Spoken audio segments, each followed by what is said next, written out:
You're listening to episode 5 of the Triple O podcast. Triple O stands for Our Opinions Only.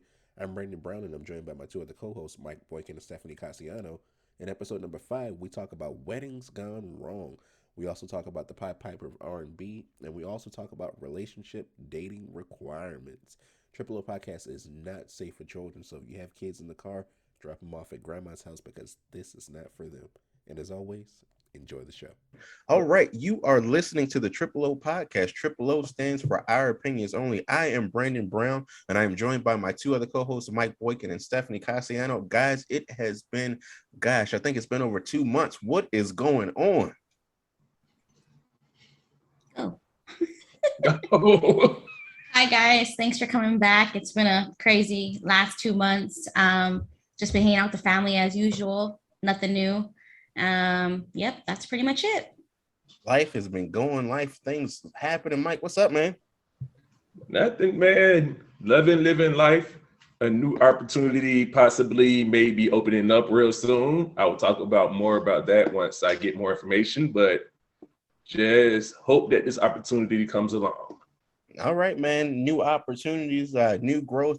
We're always looking forward to that. I've been doing pretty good. I've been gearing up. A lot of you guys know I'm in the marriage and family therapy scene. I got a new internship that I'm doing, a company that I'm working for now, and so that's been picking up and working with clients and couples, and it's always interesting to help people to learn about where people are coming from, everybody's different backgrounds and their stories, and so I love the work, and it's honest work, and it's just I'll say this: just when you think you've heard it all, there's always someone else that comes and set the bar a little bit higher. So, I can but only imagine. yeah, it's all good though. Like I said, it's life where people things happen, and I get it. But man, I think the last show we ended it off on. We posed a question to the group, and the question was, I believe, when it comes to children, when women have children, if they aren't married, should the woman give the child her name or the father's name?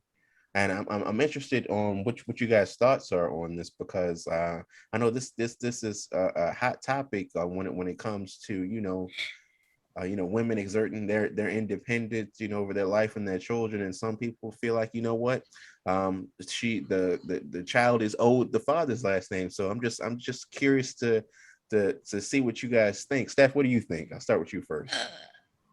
That's hard. I mean, I don't have any children, so this is coming just from my opinion. Um, I don't. I don't know. I don't know if it should take if the child should take the mom's last name just because they're not married. I think that's a mutual decision. I'm very prideful as far as comes with my last name. So that comes from, my father's side of the family. I know there are people out there who don't have their father's last names. And I mean, I think it all comes down to the situation that they're in. I'm pretty sure there's plenty of people who are not married who share, their father's last name. So I think it's just all circumstance. Okay, circumstance. Mike, what do you think? I agree with Steph. I mean, literally, if you're a part of that child's life and you're there for them, why the fuck wouldn't you want that kid to have your name? But at the same time, no kids came from these balls, so I can't really give Jesus. anything. That you know about. Wow. I didn't gave you the compliment of actually agreeing with you. You don't just, really? I had to. Sorry. You know what? No more agreeing with Steph. I don't care what happens. I'm disagreeing with Steph. I think I think that it is a matter of I think it's a matter of the situation, as far as like where you are in your relationship with that person. And um it's just like, because last names are important. Like you said, Steph, she said, she takes pride in her last name. I know I take pride in my last name when it comes to Browns. I feel like when I talk about Browns, all Browns, we all belong together, no matter James Brown, Chris Brown, Charlie Brown, we all family, real life or animated. It's the Brown last name. And so it's just like I understand that, I get that, but is the woman is she obligated to give the child the man's last name? I'll say no. She's not under any obligation, especially if the paternity situation is a little bit iffy. Obligated. Let's just be honest. Like, if the paternity situation is a little iffy, you're not sure, that this is a Cassiano or Boykin or Brown. It's like, are we gonna roll the dice, or are we gonna give it a They're all blended last name? Cassianos. They're all Cassianos, whether they want to be or not. And so I get it. I understand, but I also believe that it is the woman's choice. She carried the baby. She gave birth to the child, and as much as what the fuck is the man choice? Huh? What does the man do to hold on. Let me say this. God. Let me say this. Let me say this. So we give so much credit to the woman. The woman carries the baby for 9 months. The woman does this. The woman does that. So the woman is entitled for everything for that child. A woman has the right to even abort this baby, and the man doesn't have a say-so in it. So you want to take that from us, like the last name? Like, well, I mean, if she aborts the baby, no name. It ain't gonna get no name. Well, no, I'm just saying in general, like a woman, like, I don't know, man. I feel like, damn it, we need something. So, all right, that baby has my last name. I don't care. I will. If you don't want to be with me, fine. But that baby will have my last name, especially if it looked like me. I'll follow you in that. I'll follow you in that. I heard someone argue this, and they said, okay, fine. Don't give the baby its father's last name. And you don't want the baby to have the man's last name, but guess what? You'll give it its grandfather's last name, which is still a man. So saying that if you don't give the baby its father's last name, you're going to give the baby its grandfather's last name, which is the woman's grandfather, which is still a man, which also means that the woman is still also going to give the baby a man's name in the end. This mother trucker. All right, you know what? If a woman has the right to give give the baby her last name, then I shouldn't have to pay.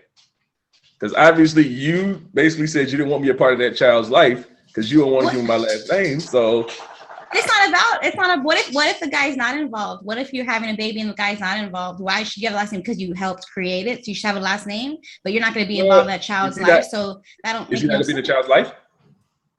No, I just said he's not going to be in a child's life. So if he's okay, you know. But at the beginning of the time when you're giving birth to that child, you don't know what the future holds, right? So if that person's not involved right then and there, and you decide to give that person either your last name or whoever's last name you decide to give that child's name to, why does that mean that takes away him having to support his child? Like, what about if the woman ultimately decided that she didn't want to be with the guy anymore? Because I feel like we kind of made this one-sided where we're like, the guy don't want to be like dirtbag dad. No, let's back up for a second. There's dirtbag moms. There's dirtbag moms. Believe me, there are. I'm not denying that. So if the mom, if at the end of the day, it ain't about you, ain't about me. It's about that kid. I want to be in that kid's life. That kid's gonna have my last name. But if you so hell bent on the kid not having my last name, I'm not paying for it. That's your kid now. I don't think that's the case. I don't think that's the. So you're saying because the kid doesn't have your last name, you're going to give up your paternal obligation to the child. You goddamn right I am. Because the you fact say that now, you damn lie. You say that now. No. Listen, boy, why? You're running around. Yep, that's your kid. No. Got a big ass dead kid over there. That's your kid. Why? If I want to be a part of this kid's life, this kid has nothing that says that's mine. Not a last name. He doesn't stay with me. And then you want me to pay child support for this kid that I want to be a part of this child's life, and you regulate when I can see him, and the kid can't have my last name? No, fuck that.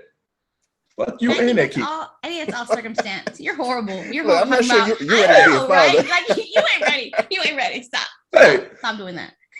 How you mad at the kid for something that the mom did? Like, it's you said fuck that kid. Yeah, like the kid ain't had nothing to do with that.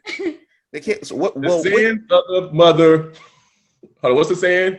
The sins of the mother passes on to the child. kid, to the child. Fuck that That's kid. crazy. Fuck them kids. So let me ask you this: what if she said, just, you know what? All right, since we can't agree whether it's my last name or your last name, let's give the kid a unique last name, not yours, mine, something that we can agree on. No. Is that an option? No. No. No. I mean, I understand. I think every situation is different. I get a woman wanting to keep the child her last name. I get a guy wanting his last name. Like I said before, I'm very prideful as far as where my last name comes from.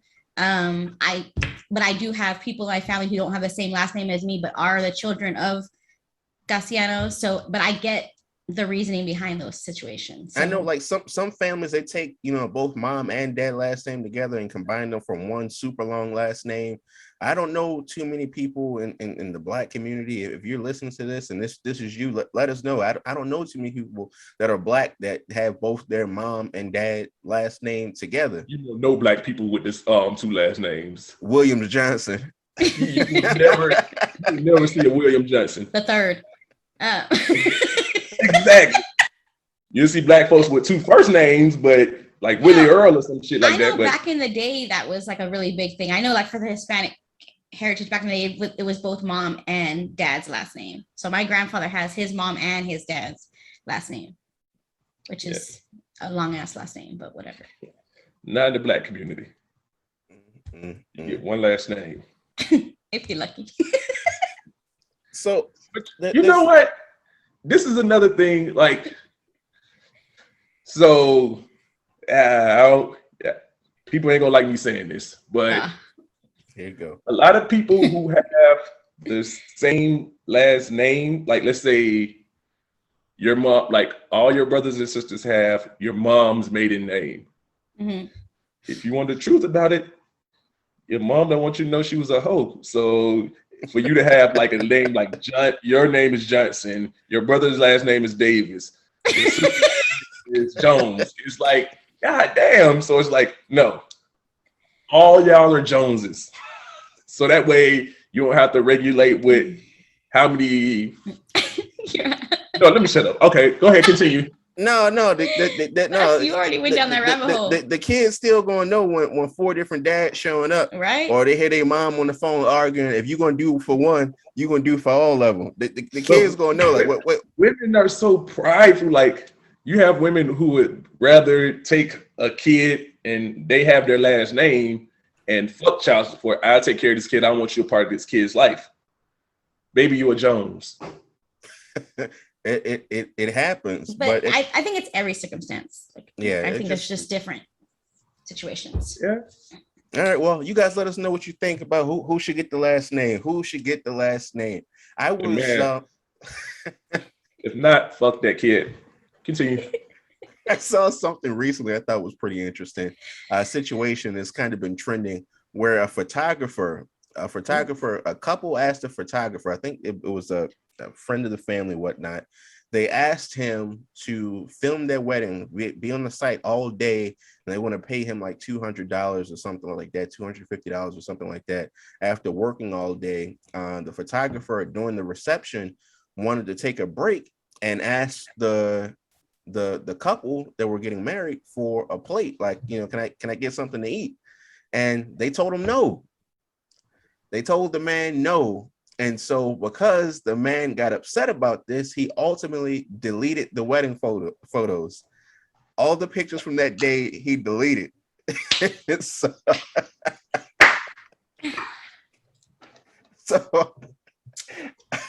I wanted to know, like, what do you guys think about that? Mike, I see you clapping. What do you think, Mike? No, I'm just joking. Honestly, it can go both ways. So I never planned the wedding before. So I know, you know, when you plan weddings, you know, you have a certain amount of food that you have for your guests and stuff like that. Mm-hmm. So maybe them not thinking they didn't have enough food for him. And I understand you want to take a break, but you're at work. So it's kind of like, hey, can you should have ate before you got here because there's no guarantee that you was going to eat. I mean, you should have brought your own damn lunch. For real. You should have brought Should have brought you a Lunchable in here because Yeah. This is for family members. I don't know you. You just a nigga. You just a dude who take pictures. So they were friends. They were oh, yeah, they were friends. They knew him. That's what I Oh. said. They paid him like $200 something. This is think about a wedding. How many It's a when you think about long wedding day. photos and packages, most people charge for weddings like photographers or videographers. They I would charge say, like, thousands of thousands. dollars. This man charged $250. For more than 8 hours, I'm pretty sure. The only thing he asked for was that and a plate because he was hungry after being on his feet all day taking photos. And when they told him no, that was the straw that broke the camel's back. Steph, what you think? I mean, I think it's petty to delete the wedding photos because that's like a memory you can't get back. Like those are memories you can't get back, right? But how are you not going to feed the damn cameraman after he charged you $250? Like, I gave him the biggest plate there is. Like, how are you going to charge him? Like, how are you not going to feed him? I mean, I think that they're wrong for not feeding him. He's wrong for deleting the damn should have held him hostage and charged more maybe, but deleting them, like. well, I admire his pettiness. I know you do. Huh? I know you do. I do. Like, I mean, if you feel like you're wronged, I feel like you as a human being have the right to wrong that person back. It's common sense. But What about you, Brown? I'm sorry, go ahead. I wasn't finished talking, but go ahead, Oh, Brown. sorry. No. Go I didn't ahead, know you Mike. weren't Finish. finished. My bad. What I'm trying to hear this petty rule. What? Yeah, go ahead at the What's end. what's this petty stipulation? No, I forgot the point I was trying to make now, but go ahead. Sorry. I didn't know you weren't done. Sorry. No, you good. You good. I'll tell you this. I found myself in a similar situation to this very recently. Very recently. A lot of people don't know. I own my own videography business. It's called Military Memories Captured. And so what I do is I take military ceremonies and I film like pinnings, retirement ceremonies, anything like where people have like military stuff that they do. I'll film it or I'll take pictures.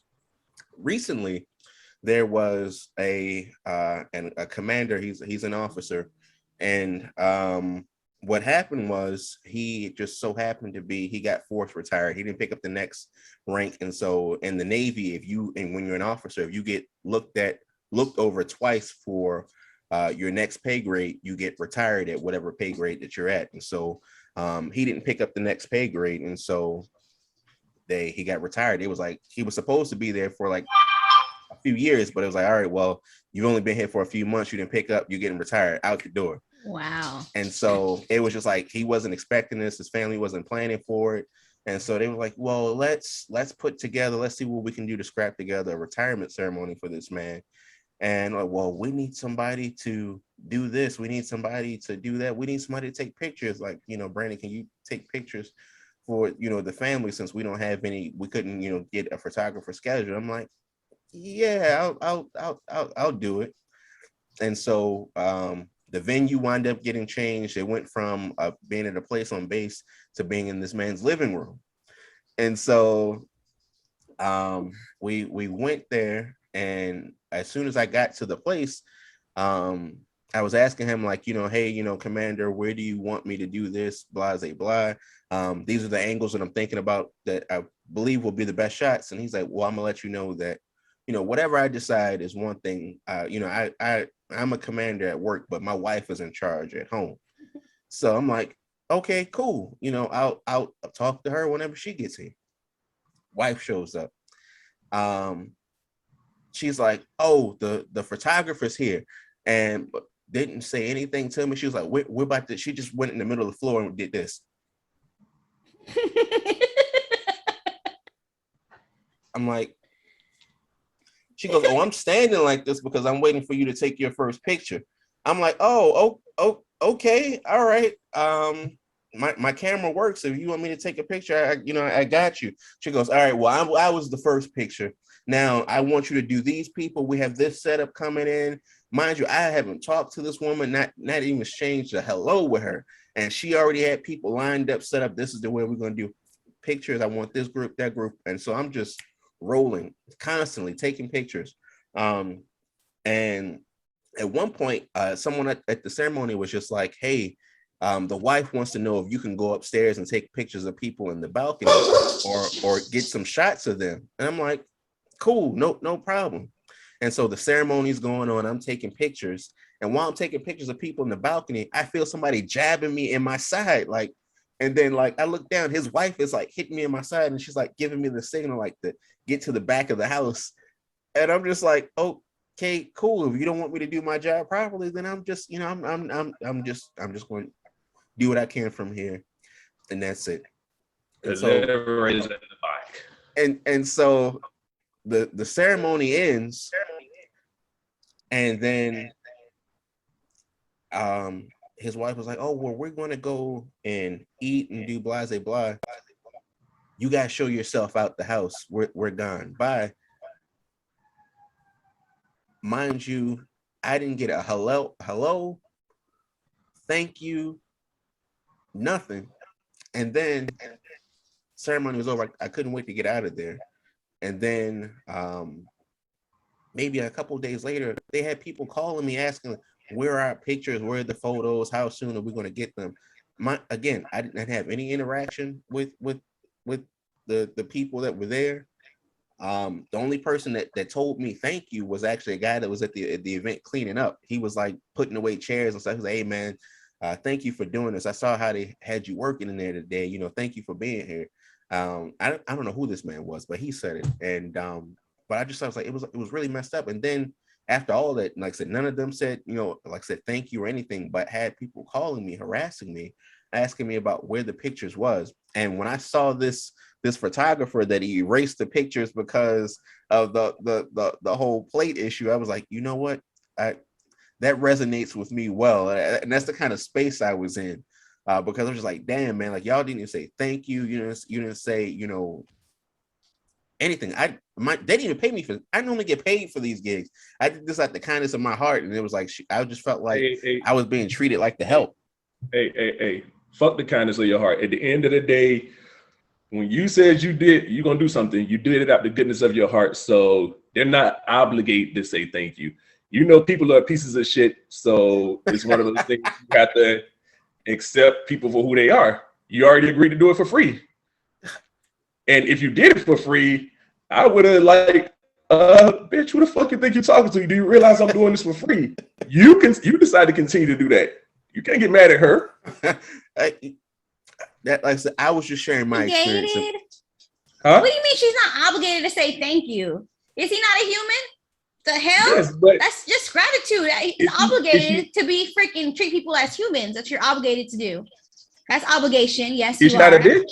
Is she not a bitch? What? Is she not a bitch? He knew that when he first walked in. It's not about being a bitch. It's about having some damn respect and be grateful for the situation. She is obligated to say thank you. She is. Yes, she's obligated to say thank you. She's not. Yes, she is. The biggest problem we have is human beings. We expect people to live up under our same principles. The sooner we realize a lot of people in this world ain't shit, the easier our lives will be. Because soon as she did this shit, where she's just like, I'm ready for my close-up, Mr. DeVille. As soon as she did that shit, I would have been out the door without saying a word. I decided to stay around and take those pictures, knowing she was acting that way, poking you in this side or anything like this. What are you doing it for? Did you get anything from it? Money, recognition? Did she say like, all right, at the retirement, I want to thank Brandon Brown for taking these pictures? No, I would have walked out without saying a word. That's what I did. She told me to show myself out. I would have did that before she told me to show myself out. So how did it go as far as the end? What happened? You just gave as far as the end, like I said, I normally when I do a picture package for people, I'll do editing and videos, the whole shebang. I do like this bomb video package for them with like pictures, the video, a catalog of different things that they didn't see me doing to make you real special, because like I said, a retirement is something that obviously that that's going to be something that your family is going to be proud of, and something that you might want to look back on years from now, or something that you can Right. pass down to your kids, because a lot of times the military people get just like a shadow box or something that they put up on the wall, and that's it. And if you don't see it or come up to the house or anything like that, you won't really know anything about their military service. And so the way I do it is just so it's something that they can take and make copies of and give to people, and so that people can see it, like, mass disseminate it. But I didn't do any of that. I took the raw, unedited pictures, Gave put it them to in a him. folder, and gave it to him. That was it. I would have photoshopped her picture on some fat chick or something like that, and That's when you petty. Yep, exactly. That's petty over there. But like I said, that was just my You experience. you have way kinder heart than I do. I would have been. talk about me being petty. But like I said, that was my experience. That's crazy. Yeah. People have nerve. So I know I was talking with Mike earlier, and he was saying something. We were talking about something about music, and he was talking about his favorite singer, the Pied Piper of R&B. Whoa. Watch your goddamn mouth. Michael B. Boykin has never, ever said R. Kelly is my favorite artist. Now, I will say he's the king of R&B, but that doesn't mean he's my favorite. Okay. Like, honestly, name 5 R&B artists who are greater than R. Kelly. That are greater than R. Kelly? Yes, as far as composing music, producing music, and making a song. Like, R. Kelly had a song about sex, having sex in the kitchen. Name one other artist who talked about having sex in the kitchen. I feel like Usher could rival R. Kelly. No. Musically?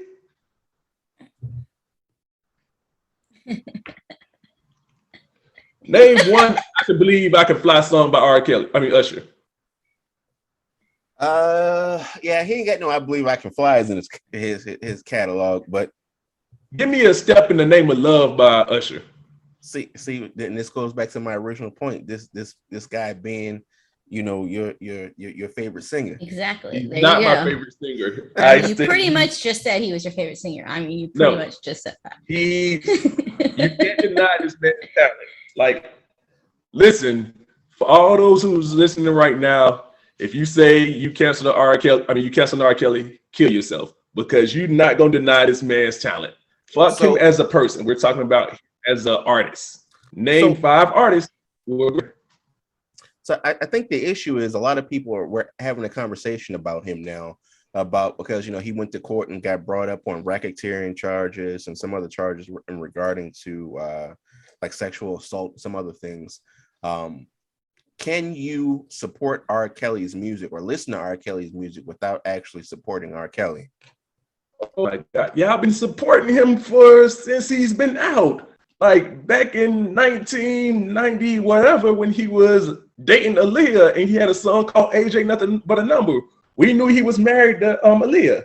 When Step in the Name of Love came out in 2002, 2003, that was Post Piss, where he had a video with him urinating on another girl. Post Piss, really? And people still listen to his music.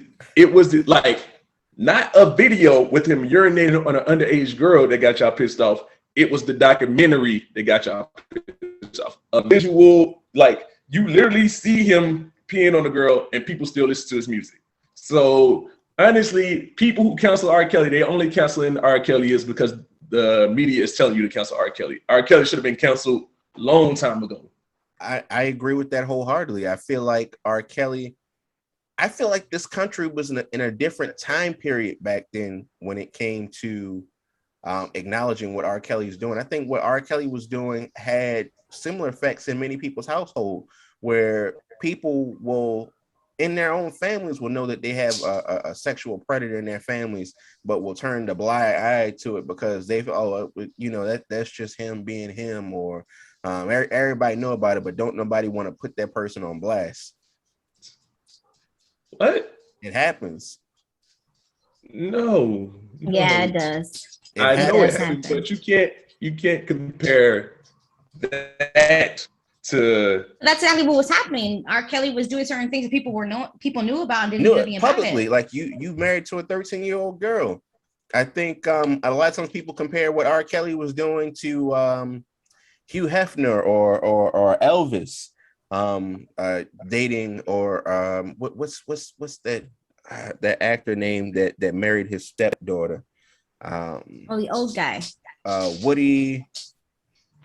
I'm drawing a blank here, but it'll come to me soon. But yeah, you're right, Steph. That the older gentleman raised his stepdaughter. Old guy. Yeah. I saw that. He that raised his raised stepdaughter, married that her. raised his daughter and they married her. It like this stuff has been going on in communities for a while, and it's just like, is it right? Absolutely not. But it's not right. But at the same time, why are you holding celebrities to such a high accord? Like, this man is doing his time. How many years he get in jail? Like, I hope he get 500 years. He dropped the soap every night he's in jail. But the problem is you're trying to take away what he has done. You have people who listen to I Believe I Can Fly or The World's Greatest. That's their song that gets them through, tough times. Now, I mean, for all we know, you got priests and pastors out there who sit up here and it's been known to have sex with kids to pay their college tuition, and that's wrong. But at the same time, these people, like, they're what's it called when the pastor has like freaking TV shows and stuff that come on in the morning? What is it called? You said shows that come on in the morning time. Like Joel Osteen, every morning he has a show like the mega pastors. Yeah, but what's it called? Well, whatever. But then they'll speak the word in the morning on television for everybody to hear.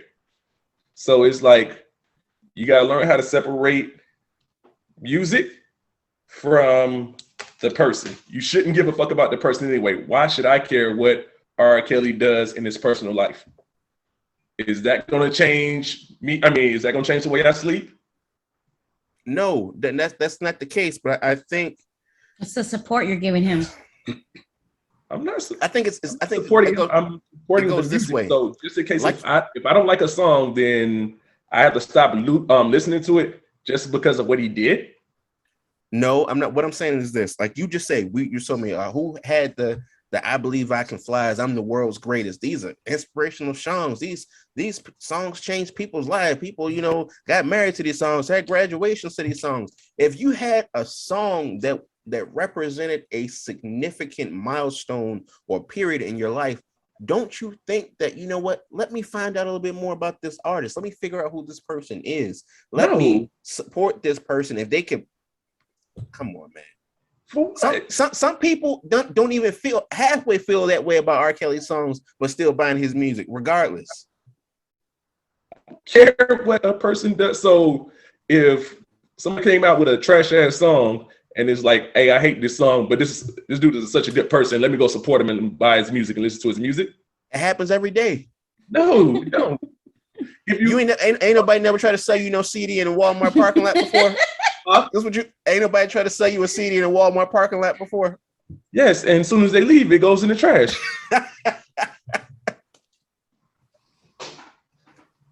First of all, I don't have a CD player no more, so I don't know why. Like, that actually happened like 2 weeks ago. Somebody was trying to sell me a CD. It's like, all right, I mean, I give you like $3, but like, it's going in the trash. I don't have a CD player.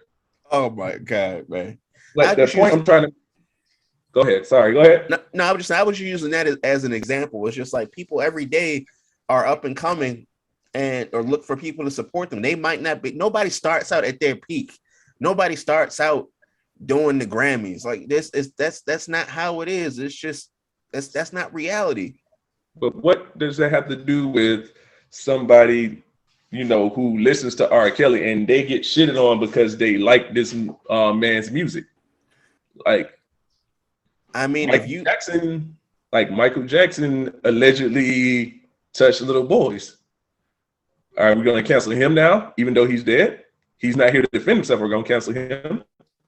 No, I mean what cancel culture is doing. I'm not saying that I'm fully on board and support, but what I am saying is that you have to understand that you are synonymous with your brand. If I'm a person out here singing songs and all of a sudden I do something that makes me look bad, I can't get mad about how my action makes people feel. I can't say, well, you know what, I don't want to listen to his music anymore. But don't think about what I did. Think about me and my music separately. I can't force that on people. People have to make that decision for themselves. I I agree. remember Go I, ahead. rem- I remember years ago when I had this it was like this come to Jesus moment where I found out one of my favorite gospel artists. I found out that he um, had been molesting his son, his adopted son. And when I was really upset about this, and I called one of my friends. I was just like, I don't know what to feel. It was like one of the Boondocks moments. It was, remember when Riley found out on Boondocks that Gangsta Licious wasn't gangster. yeah, he was like, does that make me gay too? Like I was going through it. I was just like you remember when, well, like I said, that moment when he was just, when he found out, like I said, he wasn't gangster, and his brother, he was asking his brother, like, because he's gay, does that make me gay? And his brother was like, just like pushing him, like, yes, and he just broke down and started crying. I wasn't that bad in that moment, but what I'm saying is this: that when I found out that this guy was doing this stuff to his son, um, I really had to look inward because I wasn't sure what I was supporting, or what, where my beliefs were at that point. And then like I said, I look now at this current situation, like this stuff is happening every day. I think R. Kelly's just this the current name in the news. There'll be somebody next week that'll come out that we find out that had something going on that, in their life that that didn't align with the music, with the things that they said they stood for as a celebrity. So And that's what I'm saying. And it's too much bullshit that goes on in other people's lives for you to sit up here, for us as people to sit up here and be concerned about what they got going on in their personal lives. If somebody did something to you or somebody put out something that made you feel a certain type of way, like, I don't care. I mean, me personally, and I hope most people will get this, like, it shouldn't matter what they do in their personal life. Like, the owner of Chick-fil-A can come out right now and say she hates black people, or he or she can hate black people. Is that gonna stop me eating from Chick-fil-A? Not likely. I strongly disagree. I think that people still need to be held accountable for their actions, whether they're a celebrity, whatever things that they should do. They still need to be held accountable. I can't be like, he makes good music, he's sleeping with young girls, underage girls. It ain't got nothing to do with me because his music's hitting. Like well, I'm on this way. Like, no, he needs to be held accountable. To who? Only people he owes an explanation and an apology. To the law. But I'm saying, he don't owe you shit. Like, his thing is, I'll put out good music. You can either listen to it or not. The only people he's held accountable to are those women and the law. Everything else ain't none of my business. I don't care what you do, whatever the case may be. If it ain't nobody in my family, if it ain't nobody I know, why would I stop listening to something if it creates an emotion that makes me feel good? I don't sit up here and think about R. Kelly when I think I Believe I Can Fly. Like, when I hear that chorus, I used to think that I could not go on. I don't sit up here and think, like, damn, like, is he talking about, like, is he singing this song to a 7-year-old girl? No, I don't think about shit like that. I'm thinking about me in that position. I get it. Is what I'm saying is this: if the man's music helps elevate you or helps you when you're going through dark times, I can't take that away. I'm not saying that because like you're going through an experience or his music makes you feel good that's wrong. I'm not saying that at all. What I am saying is just bottom line that artists, regular people, super people, older people in general should be held accountable for their actions, regardless of what music they make, what they do for a living, whether it affects me or someone I know or people that I don't know. if you're out here doing something that's breaking the law, and especially as it relates to sexually assaulting somebody or having sex with people who aren't legal age of consent, you should be held responsible for the things that you do. Is someone going to tell me because I got an R. Kelly CD card, R. Kelly CD in my car that I'm supporting a pedophile? Like, I don't think that those two things are the same. I don't think that is the case, but I do think, again, at the end of the day, he should be held responsible. Whether I need to go ahead and make it my civic duty to make sure that to verify that he gets penalized to the highest extent of the law, that's for the court to decide. Ain't none of my business. But yeah, all I say is it's none of my business. I think he put out good music, and I'm not saying I support him, but if I hear a song on the radio or something like that, like if Ignition come on the radio, I'm not going to be like, hold up, let me turn this down. He's canceled right now. I don't want to listen to it. If that song come on, I'm going to listen. And so, like I said, my biggest thing is for those who did this whole cancel thing, were you not listening to R. Kelly music before this situation happened? Like, if you say you wasn't listening to R. Kelly after the sex tape came out, okay, I respect your decision. But if you did it based off this documentary, it's like, I don't know, like,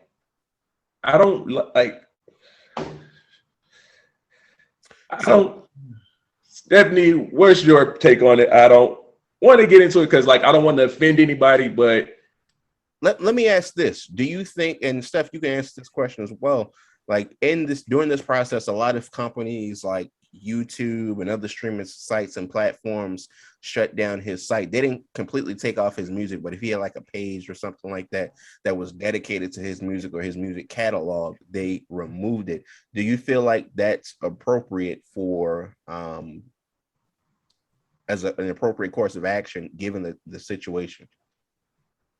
Yeah, I think so. I mean, because to me, in my head, I think that's support. And if you're supporting the person, like you're supporting, his songs are always going to be there. His songs are not going anywhere. His legacy will always be, he is who he is. But I just don't. Yeah, I agree with what they're doing.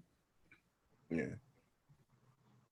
YouTube shutting them down. I think Spotify and a lot of other folks are getting rid of the music. But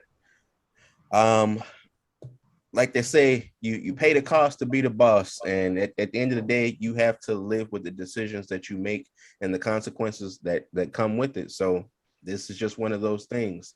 Unfortunately, he's getting bit in the backside by cancel culture. And that's the decision that he made, and his actions caught up with him, whether it was what took place back in 97 or, here in 2021 is the decision that he made. I think you're missing what I'm saying.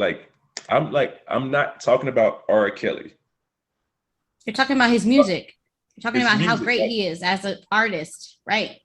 Yes, that's what I'm saying. Okay, we're not saying he's not great. We're not saying he's not a great artist. We're not saying he doesn't have hit songs. We're not saying that's who he is. That's his legacy. That's him. R. Kelly is who he is. But just because you like his music and you support how great of a person, like a great artist he is, doesn't mean you have to support who he is. But y'all keep missing that. I'm not supporting who he is. Right. That's you not supporting who he is. Like you. That is my whole argument. I don't support him as a person. He's in jail. He's probably getting 40, 50 years. So those streaming deals that he get from people buying his music, what does it matter to him? He ain't gonna see it. He's in jail. Probably getting butt raped right now, but that's not what we're like.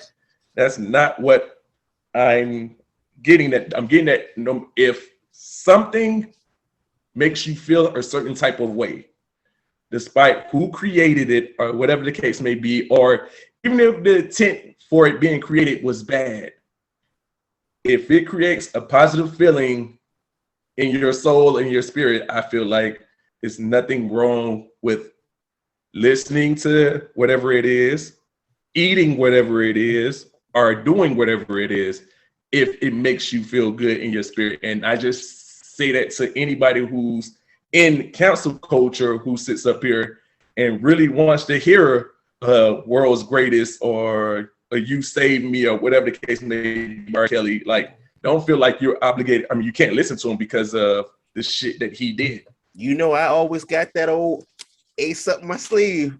All right, so let's go with that. Let's go with that. So if I sell rocks to people that smoke rocks and they say, you know what, me getting high, me being addicted to drugs allows me to feel good, it makes my life all right. But the people, it hurts their loved ones when they see that person destroying themselves while getting high. Is that their place to feel like that? What you mean? Like the should the family members? I remember, if you seen the movie Ray Charles would tell his family in the movie that he feels like as long as he's doing drugs and is not hurting anybody else, he don't feel like anybody else should be concerned about the decisions that he's making and regarding as to getting high. Like that should be his problem alone. I agree. If you don't like, why are you helping somebody? If somebody doesn't want help, if somebody literally doesn't want help, why go out your way to help them? It's like they tell you they enjoy doing drugs. Oh, no, that's not the right way to do it or whatever. We don't get you help. No, they don't want the help. Let people do them. They didn't actually fucking care. Like I said, that's the problem with society. Everybody wants to tell you how to live. And if you don't live up under what they deem as being right, then they get, oh, I feel bad for you. You need to do this. You need to do that. No, what you need to do is shut the fuck up and let me live my life. Let me smoke these rocks because yes. All right. I really hope that this doesn't get out to my family or whatever, but no, because I'm gonna be real for a minute. Okay. My aunt, like I think I told you a while back, my few years ago, my cousin died in a motorcycle accident. And fast forward or whatever, we were looking for her mom and we couldn't find her or whatever, but like my mom would tell me she would talk to her and you know they would ask her, you know, if she needed a place to stay or if she needs help or whatever, we're here. And she would always tell us, I'm fine. And she died, what was it, last year or the year before? And like I said, every time they said they seen her, she's always like, she lived on the street. She's always smiling, always full of energy and positive and stuff like that. And I'm pretty sure she was happy, like not necessarily the way she went out. I'm not going into the details of what actually happened, but she was living on the street. But it's like she was happy every time they seen her, had a smile on her face, full of energy. So like, we have to get to a point where we stop telling people what's right and what's wrong, because deep down these people know what's wrong. It gives them something they never felt before. So if you're constantly hounding somebody to change their ways, they're literally gonna recoil away from you because they don't want to hear that shit. They know the troubles of drugs and stuff like that. They do it because they want to do it. And you have to learn how to accept. If you really love somebody, you accept them for who they are and what they do. And even though you don't approve, you're there for them. And yeah. Okay, cool. So they're doing drugs, and one day they knock on your door in the middle of the night, 2 a.m. Hey man, I need somewhere to stay tonight. I need somewhere to crash. I need to sleep here. We family. I can stay here, right? And you're like, whoa. You ain't staying with me. You're like, why not? Because you do drugs. Drugs makes me happy. Yes, that makes me happy. But can that mean I can't stay with you? So let's back this up. So you telling me this person who does drugs asked to stay with me, right? Yeah. Okay, well, drugs make you happy, and you not staying in my house stealing my shit makes me happy. So go find somewhere to stay. So it's all good just as long as their life don't cross over into yours. Okay, it's just make. Yeah, I like how y'all did that. It's like if that makes you happy, if drugs make you happy, who am I to sit up here and tell you no?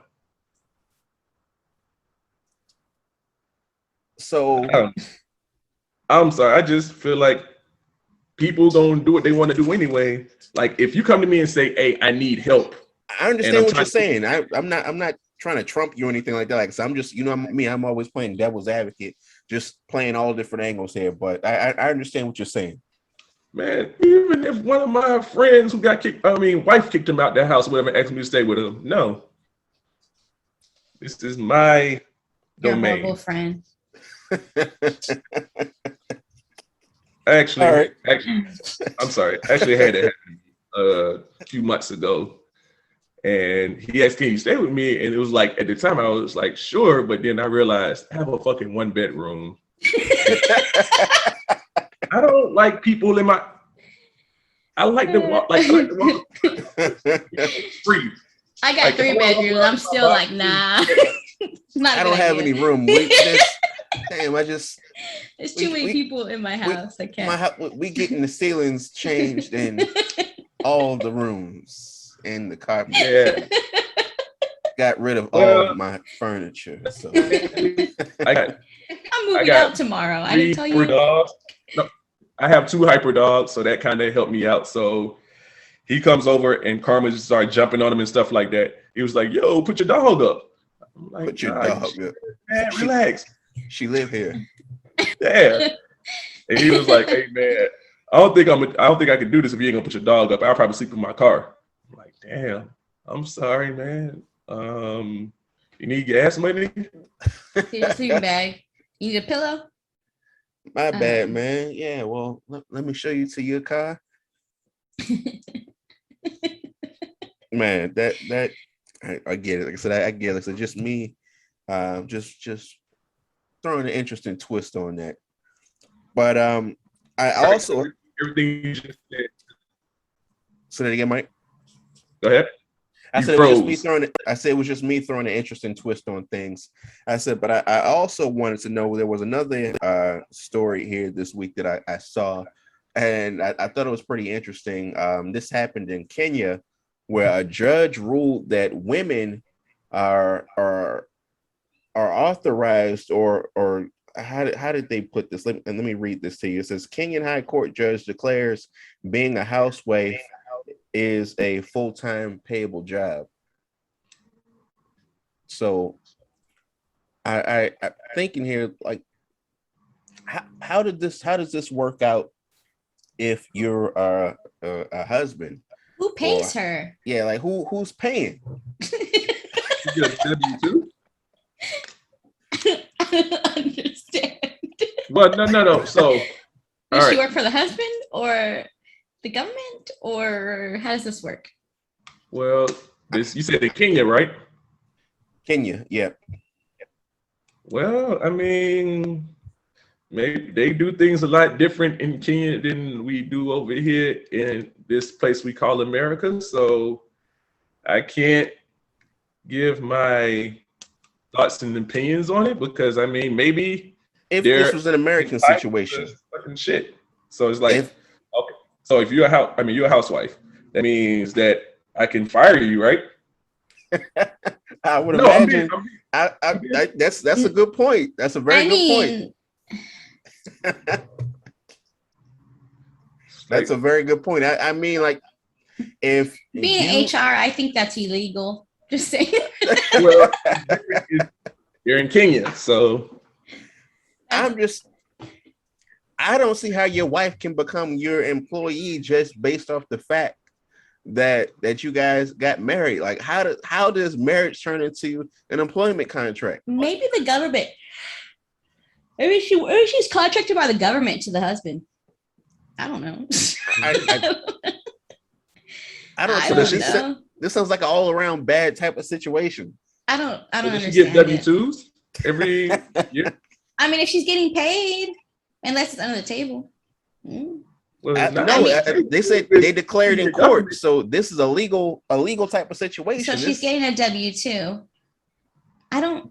We're thinking about. There's just so many questions. It's just like, you giving her a 1099? Like, who's paying you, and how many hours are you working? Are you working 24 hours, or can you clock out, or can you call in sick, or like get vacation hours? How does this work?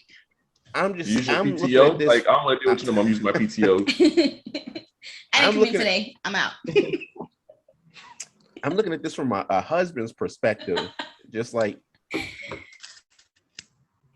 because it says a full-time housewife. So you think about the duties that you would do as a full-time housewife Yeah. on a regular basis. Like, you know, if you're doing your husband's laundry or tending to the kids or something like that, like who's gonna pay you for that? I can only assume that it's going to be the husband doing that. So now I guess some people might argue that if a husband's already working and he's taking care of his kids and his wife, that, you know, and That's giving her paid. money while working, that it could be one and the same thing already. But if it's like, all right, well, you're gonna pay me for my housewife job plus my wife incentive pay. That's complicated because what if he doesn't want to pay her right? Like, what if he's not paying her right? Like, you know, like, what if he's like, I'm gonna pay you $1 an hour or something stupid? But what if she's not doing her job? Is it legally right that you have 2 employees working for you then? You Is it was legally reading my right they mind. chop off your head? That's a good question. Like, So we're gonna call in your assistant to yeah. the fill-in housewife. Well, I That know would in get that poor girl. some countries over in Africa, they do have multiple wives. So You maybe couldn't even handle one wife. You cannot handle more than one wife. I cannot imagine you with more than one. There are a lot of here in the United States, there poly couples, couples that have multiple relationships. I think I sent you guys the maybe I didn't. It was there was a story about a couple that went to the gym. They were going to the gym and they felt like they had such a good time and such a great connection with the gym instructor, that fitness instructor, that they decided to bring the gym instructor in on the marriage. And so they said it went from a couple to a trouble. oh, I can't do that. hold up. It's 2 girls, right? Yes. Okay, yeah, that makes sense. Okay. No, it does not. It does. I can't do All that. right. All right. Let me ask you a question, Steph. Oh hell. So you have a guy, right? And Uh-huh. you know, you get annoyed by him. You know, sometimes he doesn't he doesn't act right, or he wants to have sex and you're not in the mood. Is it morally wrong if he had a girl, like a stay-in wife outside of you, that he can have sex with that day because you're not in the mood? That's thoughtful, if you ask me. You trying to get my make-believe husband killed before I even have him? Like, hell no, it's not thoughtful. Like, you got me effed up. I'm joking, y'all. I'm joking. No, he's not. Like, No, I'm joking. I can't see how people handle one wife, yet alone Oh, yeah. 2. Anyway, so do you want to talk about that other topic we was talking about? Go ahead. Yeah, go ahead. How important, like, do not judge what I'm about to say, but how important is sex in a relationship? And go ahead. No, I'm listening. No. Before I even get there, I want to hear your fucking opinion, Mr. Brown. Brown. Well, I'll say this. I think sex is very important in a relationship, just like anything else. But I think ultimately it's for the couples to decide what or how important it's going to be, because sex falls on one of the basic human needs. Some people, I think for a long time, we'll take this back like to the church, will try to convince us that you have a body or an organization that we can disavow sex. That's just not a part of our life. That's not who we are. That's not a part of our makeup. But I think that we found out recently, time and time again, that even people that love God still need to have some sex.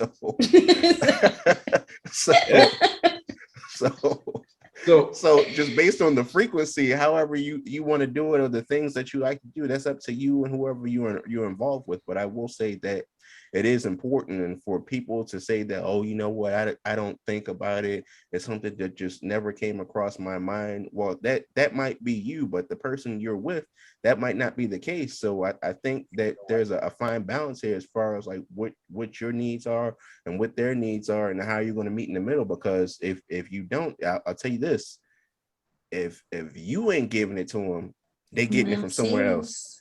They getting it from somewhere else. Not even that. Like, this is my biggest problem with like the whole waiting for to have sex with somebody. So let's say you dating somebody, and this generation, I would say probably the third or fourth date is when you should expect to have sex. This generation? Let me Said finish before you say expect. something. Go ahead. Let me finish before you say Go something. Go ahead. Now, regardless of how long it takes, let's say you wait longer. So let's use you. So how long would you wait? Let's not use me and keep on going. Okay, let's say hypothetically. Let's use you. Okay. Let's not. Okay. Let's say you make a guy wait 6 months to have sex, right? All right, 6 months, you know. God damn, let me finish. Woman. I'm letting you finish. Go. So you wait 6 months to let before you let a guy have sex with you. Mm-hmm. And everything is going good. And then when it comes time for you to do, he's not equipped down there. And when you guys do it, it lasts for, let's say, 3 to 5 minutes. And that's it for the night. Mm-hmm. Would you continue a relationship with that person, knowing they don't please you sexually? My point exactly. I don't know. I mean, sex is important, obviously, in any relationship. I think it's important. I don't know. So Mike, what I want to know is like, so so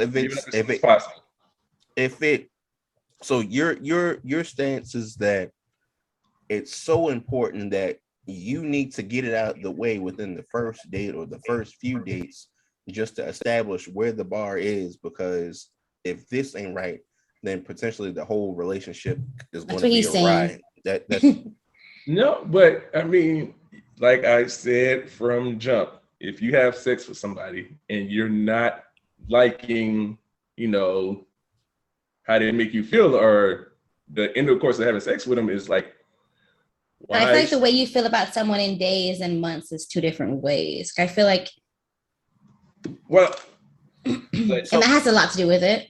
So how long does it take you to catch feelings with somebody? Or it'd be like, hey, you know, I'm not in love, just catch feelings. Like, you know what? I like this guy, or I like this girl. Like, how long does it take you? Damn it, I'm in love. Damn it. I'm saying, like, honestly, when you start getting exclusive with somebody, where you're just dating this one person, there's feelings there because you're not looking at anybody else, right? Mm-hmm. So I think you can date someone exclusively and not have strong feelings for them. You're figuring it out. You're trying to figure it out. Yeah, like you don't have to not wait until you have strong feelings to say, you know, let's date exclusively, because some people go out on dates like it's sport fishing. Like exactly, like to get a free meal every night. Like some girls just throwing the ride out there, seeing what they do. They're just they're just looking for sex. I'm talking about somebody who's looking for something meaningful. Okay, so if you're looking for something meaningful, then if that is the case, then does sex on the first date or within the first date delude or cloud a person's judgment into actually finding something meaningful? No, not at all. And the reason why I asked this is it's because you said based on how the person makes you feel. I'm thinking, can you teach a person to help meet your needs or whatever it is that you have going on? I'm like, as far as the time limit or all that other stuff, like some people can't fix that. But if it's something specific, like an act or something that they aren't doing that you want to try or maybe get into, then have that conversation with the person if that's what you're looking for. But understand, some people, when it comes to their bodies, they don't necessarily feel like they're obligated to do anything with their bodies with a stranger if they don't know that person on that type of level. That's fine. That's fine. But it's just when people withhold sex because they say, well, I want to get to know you and I don't want you to think X, Y, and Z about me. It's like, if a guy is not going to respect you, if you wait like 8 months for a guy to have sex with you, you think that guy's going to be like, oh man, she made me wait. I really love her. I'm going to marry her. No, because sex. I think he'll respect her. I think that says, yeah, it does. Just because you want the girl to have sex with you the second date doesn't mean all guys are like you. You know what he's probably doing? Fucking somebody else. If we being that. And that's what I was just about to say. Like, if you can date someone, and like again, we were talking about the and being inclusive, or is that the exclusive to the one person. You can date them and then decide, what you're going to do, but you need to figure out if that's going to be the one person that you're going to exclusively date, or if is it going to be you mixing and mingling until the person ultimately decides you guys have gotten to that point. But like, what obligations are you under if you guys aren't dating exclusively? So hold up. Before we even touch on that, let me ask you questions.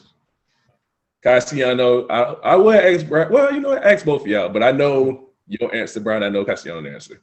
You should date a virgin. Date a who? What? A virgin. I don't. Say that again. Would you date a virgin? Would you date a virgin?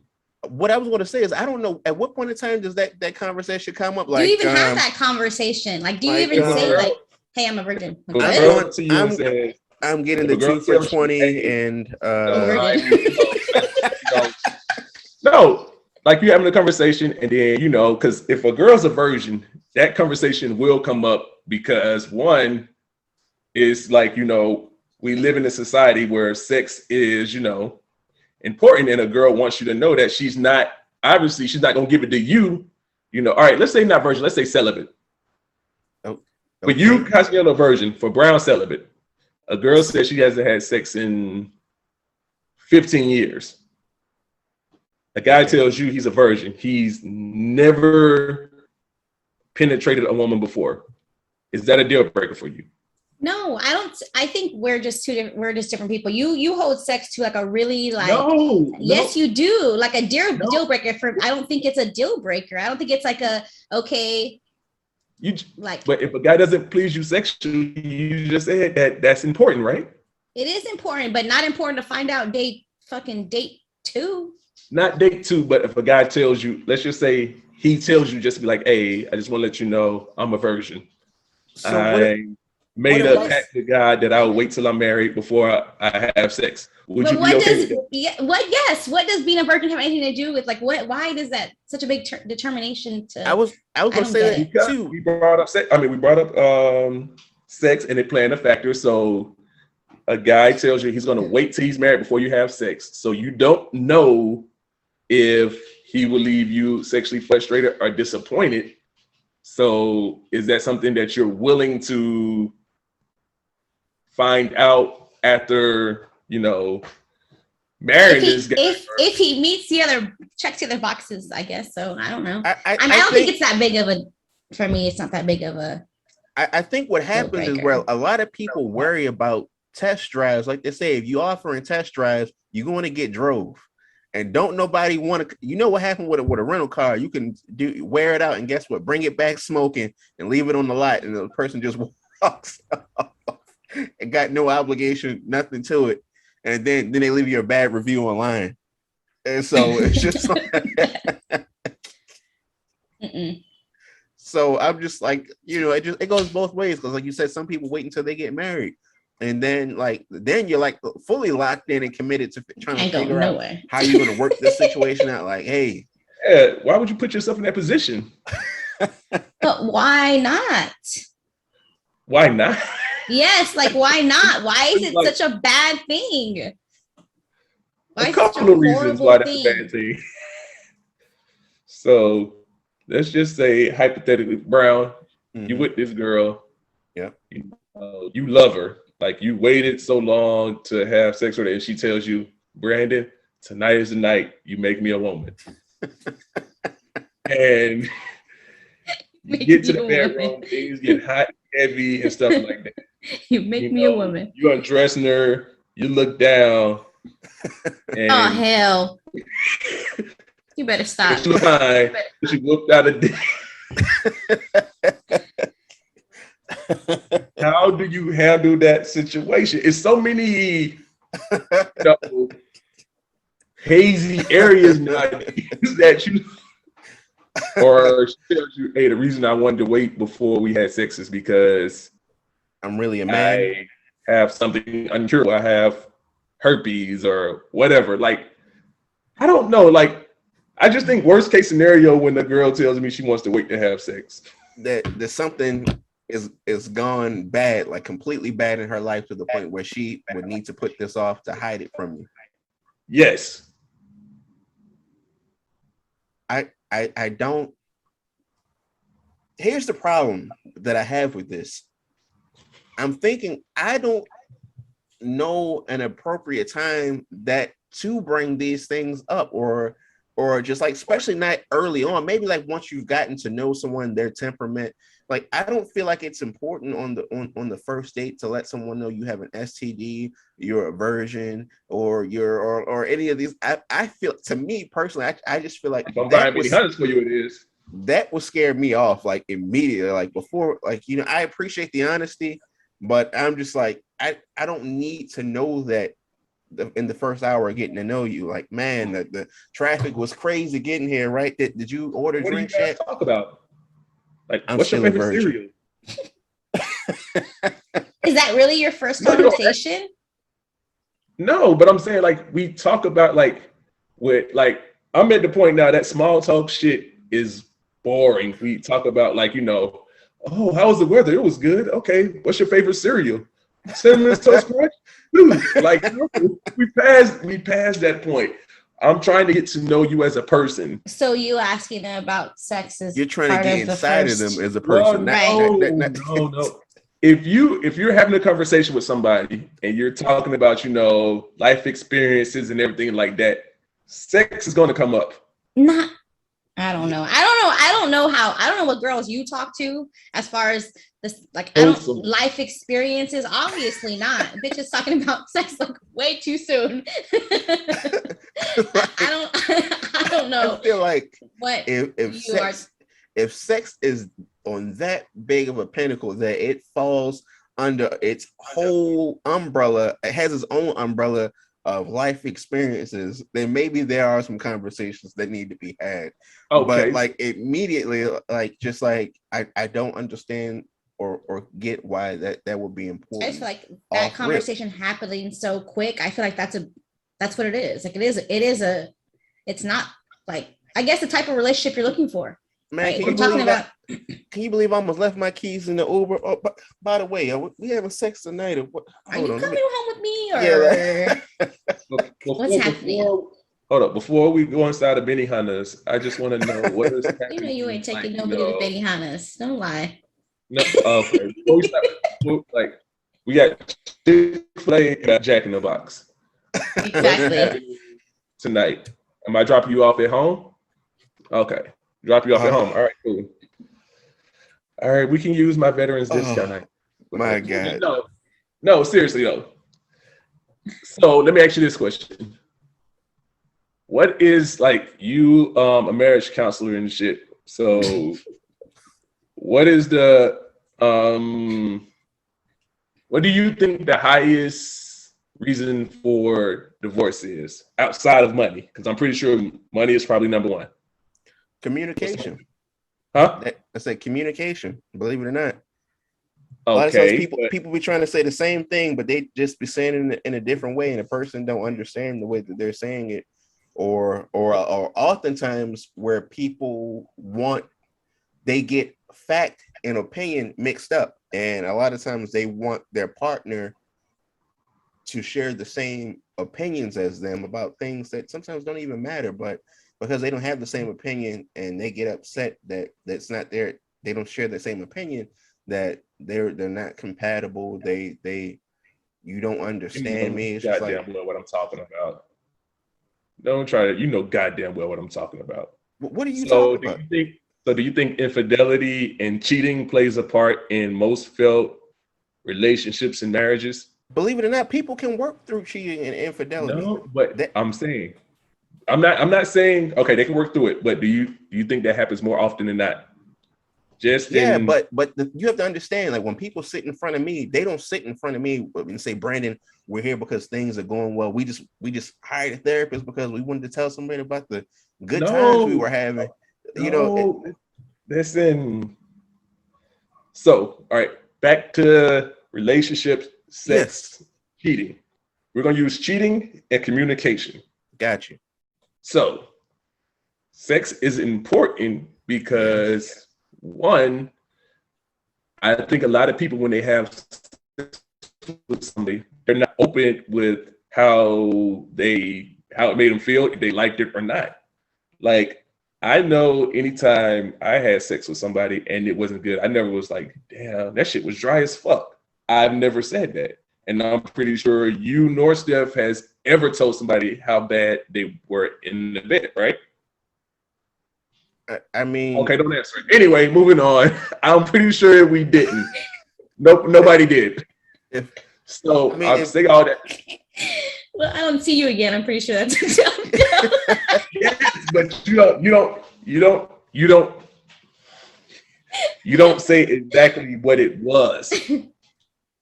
Okay. So you don't take. Keep going. Help me see where you're going with this one. Yeah.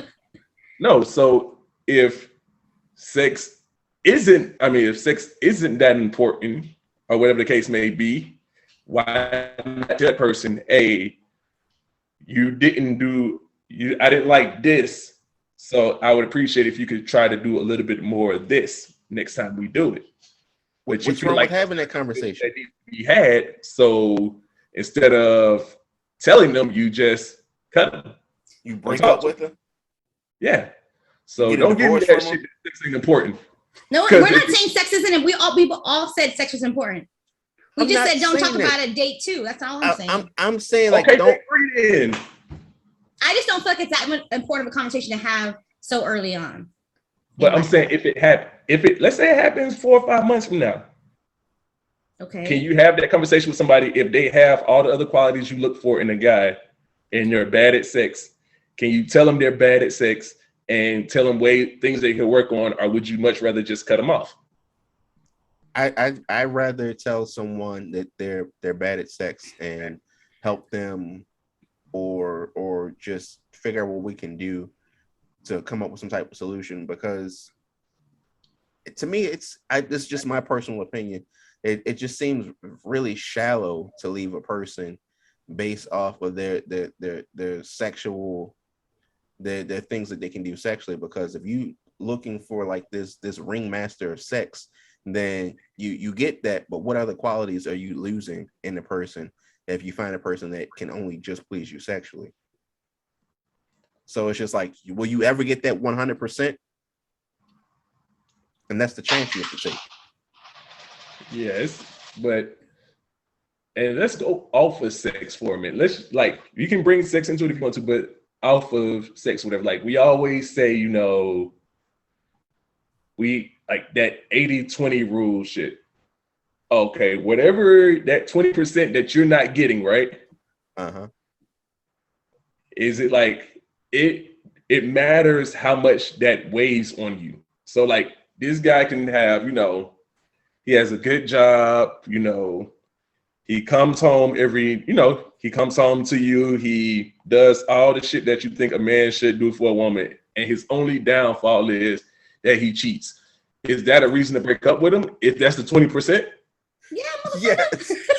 That's the only 20%. He has the 80%. The only 20% is that he cheats. Yes. That ain't Yes. no damn 20%. That is not even a That's question. The hell, man? that's a complete deal breaker. How? That's Why like why are you in a relationship with that's like- someone? I'm Those, not in a relationship. I'm just saying saying.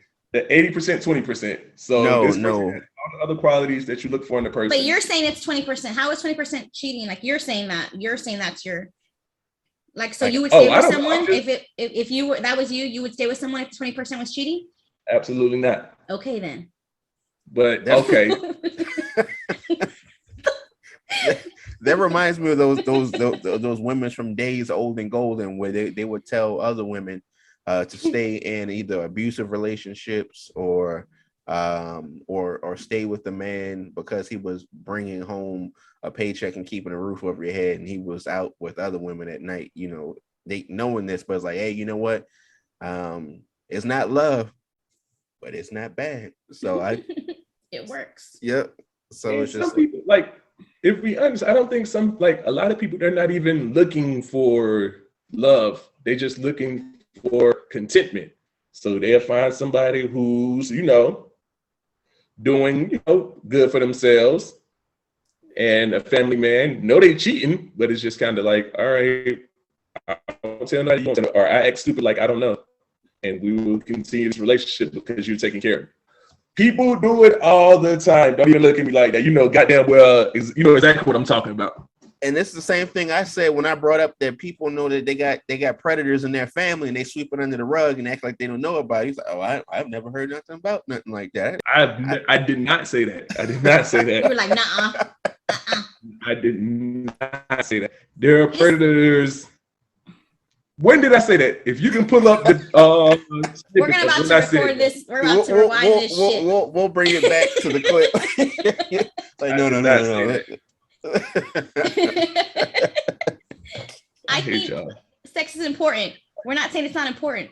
I'm just saying it's not important enough to bring it up in the beginning to say that's a deal breaker for me. Okay, so whenever you get to a point and you do have sex with that person and it's bad, you want you to give him another shot and just be disappointed again. Do you immediately sit up after the act is over like, You got some work to do, buddy. I don't think this is work. I don't think this is going to work out. Where my drawers at? This ain't working out. No. You know what? I should have known when you ordered the 2 for $20 that night that when you got the queso dip. Yeah. No. I don't know. Instead of saying, they charge 50 cents for an extra thing of Chick-fil-A sauce, instead of asking if I was okay with it, you just took it. So I don't know if I can trust you. Like, you don't seem trustworthy. But no, for real, all bullshit aside. So is it worth a second time then? Yes. And you still disappointed? Are you second time? The point I'm trying to make is we need, before everything, you need to communicate. Communication is key. Communicate. No matter how uncomfortable it makes a person. Communicating how bad it is? Huh? You're communicating how bad it is? What are you communicating? Yeah, like if it's trash, like, yo, that shit was terrible. But I mean, but it's what something if we can work on? What if on the first date you had the conversation about sex and the guy or girl was just like, you know what, man, everybody that I've been with told me I was king dingaling. I coming in, I put it down, dropping like launch bars. It's going down, and then when it's came up to me and said that she's king dingaling, that date will end right there. You know what I mean? But someone calling me. I hear someone calling me. Matter of fact, no, she's taking the check. I'm gone. But when afterward you finish, like they talk the situation up, and then when it was all said and done, it's like wow, and you're just like, okay, all right, we're gonna talk about this. Well, Kevin Hart said, you say goodbye. Well, Kevin Hart said, you want some juice? We got some juice in here. No. It's not like you don't talk about I don't sit up here and be like, hey, how's it going? So when the last time you had sex? You might as well. Right? Yeah. It's something that just comes up through conversation. How do you have a conversation about that? How does it tell us how that conversation comes up? I don't know. I just bring it up in No, in because shit. you said you don't do small talk. You ain't got Yep. time for that. We ain't talking about the weather. We ain't talking about traffic. We But y'all make talking about like I meet a girl and my first line to her is just like, so when the last time you had sex? Was it good? Do you need somebody to add a little bit of extra sexual stimulation into your life?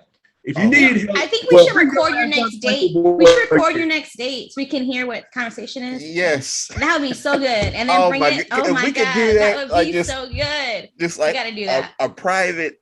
Yes. Yes. All right. All right. We volunteer. Hold up. We're going to record your We- next date. All We right, setting I'm up a gonna- blind date for Mike. No, I will And she's going not to be do a recorded. blind So date. be prepared. I Come will not on. do a blind date that you What? guys. All the shit you're Yeah, talking right now about No, small talk. I bet you you're sitting there. no. Because you know what? Because she gonna ask the question and put you on the spot, You can and be, then you gonna be, yeah. you see what happened was. No, it's easy. Like you guys, it's easy. Like you can always control a conversation in the direction you want it to go into. Am I right or wrong? No, you can't always. You can. You don't know can what try they're to going to steer say. Yes, you can. Like When I go into a conversation with someone that I meet, you're Mike. We can't hear you. Can't hear you. When I go into a conversation and I meet somebody, I don't immediately in my mind, first date, I'm going to steer. I'm going to control the conversation. That's not even a thought that I have, or when I meet people in general. okay, first of all, I didn't hear nothing you just said. It says your internet connection was unstable. I believe that. We I know. believe that. No, but what I was saying was, I said when I talk to someone in life or in general, going out dating, I never in my mind at any point in time was like, it's important for me to control and steer the conversation like that. You do. Everybody does it. If you want to talk something, you're going to steer the conversation into the direction you want to go into. If you and your girlfriend right now get into an argument, right, and she does something you don't like, and she comes back to you and she starts, like talking to you like, hey, babe, you know what I did today? X, Y, Z, and she's not bringing up the situation that bothers you. You're gonna find a way to bring the conversation to that point. Absolutely, I agree with you wholeheartedly there. However, if I'm just meeting someone for the first time that didn't offend me, that didn't wrong me, and I don't know this woman from a can of paint, I'm not looking to steer the conversation. What direction do we point the conversation? Sex. You point the direction in whatever you want it to go, because and what first is of all, your agenda? oh my God, let me finish. Because a lot of people don't know how to bring up a conversation with strangers. I'm a great conversationalist. So when I talk, like, I think all three of us can have great communication skills. Are we great conversations? We can have a conversation with a random person, right? But if you do that, when you start talking to somebody, you made it where you're the person who's going to control the conversation. You ask them what they like, and they're like, I don't know if you've been out with women in a while, but women are bland, very bland if you don't ask questions. You picked the wrong fucking women. First of all, they talk about sex first date. Second of all, they can't hold a conversation to save their damn lives. He I talking don't know about who women. the hell you going out with. He talking about these women like they are unseasoned piece of chicken. Like Right. they just So bland. You Yes. washed that damn chicken with some Dawn soap, didn't you? they brought this Oh, you see chicken out that here. shit? Hold on, you see that shit on Instagram? What? Some chick took some Dawn soap and was washing the chicken. That's who you go out with, girls like that. Wow, if you're talking about me going out with white women and saying it in a nicer term, you're right. No. I didn't say that. I Edit said that. nothing about no Edit that. race. Brown, edit that. Now it's going out there. You want to talk about it? It's Look, going out man, there. it's whoever you want to look. I ain't want to judge. You know, I'm like Planet Fitness. This is the judgment free zone up here. Planet Fitness. You know, goddamn well they be judging at Planet Fitness. I judge. I don't go to Planet Fitness. Look at this The motherfucker right judgment here. free Like, zone. oh, the judge over there, like, you in the gym for only 5 minutes a day too? How you expect to lose weight? Right, Well, see you next time. we are down to our last few minutes here in the show. I think this was definitely a great discussion. I want to ask before we wrap this up, just based off the topic of discussion, should sex even be a factor within the first date? First 3 dates.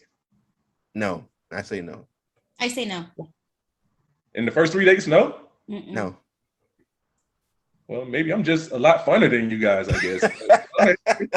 But never mind. Yeah, you. Yeah. Well, Yeah. Mr. Morale and Recreation. Hey, No, I mean, hey, it is what it is. I'm not here to ostracize or leave anybody on the island on their Everyone own. has Just- their way of dating. Yeah, Hey. they're just like, however, like whatever, like you said, whatever outcome we're looking for, that's the way we steer the conversation. I'm just, it's just how it is. But, so I want to leave the guests or our listeners an opportunity to tell us what they feel, what they think. How do you think a first date is supposed to go? How's that conversation supposed to go? And is sex actually something that's actually important during the first date or the first few dates? Should you consider a test drive, or should you wait until a person's ready to fully purchase and with a ring and marriage before you decide to go out for test drives, or actually, allow then them to? find out the carburetor's blown out, the engine don't work. I mean, if that's the life you want to live, by all means, more power to you. All damn tires flat. Like, damn. He made it sound so risky, like, if that's the risk you want to take. I There's mean, no damn engine underneath the damn hood. you done got What you a the Hurricane hell? Katrina car. You wanted that Camaro so goddamn bad, and No should have known that floor. you this Honda Accord, but I mean, whatever. You wanted the drop top and got no top. So it's all right to get a car with some miles on it, but at the same time, you got to realize, what having those miles entail. Look, But anyway, I'm sorry. it's all good. Oh man, that was too funny. But yeah, you guys let us know what you think. And then for our next show, we like to pose a question to you guys, and we'll bring it up in the beginning of our next episode here. And the question is, should parents give our children owed apologies, or do parents owe their children explanations when things don't go well, or things happen in life, and the parents are at fault? Our children, are the kids owed explanations? Should the parents apologize when things go down? So something to think about. So let us know what you think. Shoot us a message, comment, check us out on Instagram. But Mike and Steph, that is the end of our show. Where can the folks find us at? I believe it's IG at Our Opinions Only. Yes, sir. Instagram, Our Opinions Only. Check us out. We'll be dropping some show clips and interact with us there. But thank you guys for listening today. It was great to be back with you today, and we will be back with you again sometime soon. Later. See ya. Deuces.